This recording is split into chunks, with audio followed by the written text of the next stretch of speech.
केजरीवाल ने एक fresh plea move की है दिल्ली हाईकोर्ट पे, जिसपे उन्होंने बोला है कि कोई कोर्सिव एक्शन उनके खिलाफ ना लिया जाए।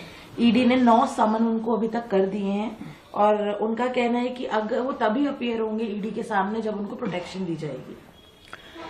देखिए, आज के दिन में ये बिल्कुल साफ है कि ईडी एक इंडिपेंडेंट इन्वेस्टिगेटिंग एजेंसी नहीं है। ईडी भारतीय जनता पार्टी का एक पॉलिटिकल टूल है, एक राजनीतिक हथियार है।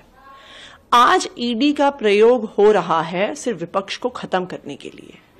ईडी अरविंद केजरीवाल जी को जांच में भागीदारी के लिए नहीं बुला रही है, वो उनको गिरफ्तार करने के लिए बुला रही है कि वो चुनाव में कैंपेन ना कर सके, कि जो भारतीय जनता पार्टी चाहती है कि उनकी मेजॉरिटी आए, उनकी सरकार बने, उसमें विपक्ष के एक महत्वपूर्ण नेता होने के तौर पे अरविंद केजरीवाल प्रचार ना कर सकें।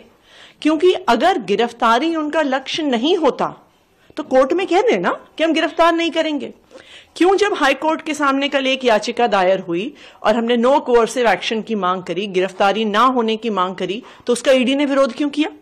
वो वहां पे क्यों खड़े होकर कहते हैं कि नहीं, इस पे हाईकोर्ट को कोई एक्शन नहीं करना चाहिए?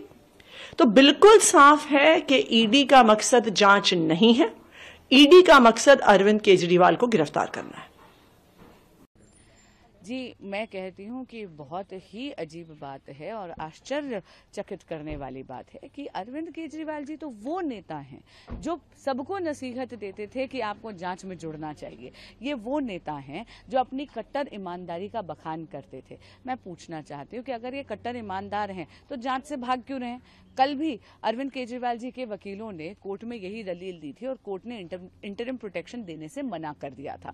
यहां तक कि कोर्ट ने यह भी सवाल पूछा कि आप जांच में जुड़ क्यों नहीं रहे हैं। पीएमएलए एक्ट में जब भी एक समन आपके पास आता है उसमें जांच में जुड़ना अनिवार्य होता है। जब जब माननीय मुख्यमंत्री केजरीवाल जी समन्स का निरादर करते हैं तब तब वो सेक्शन 174 ऑफ आईपीसी में एक नया ऑफेंस अपने विरुद्ध खड़ा कर देते हैं।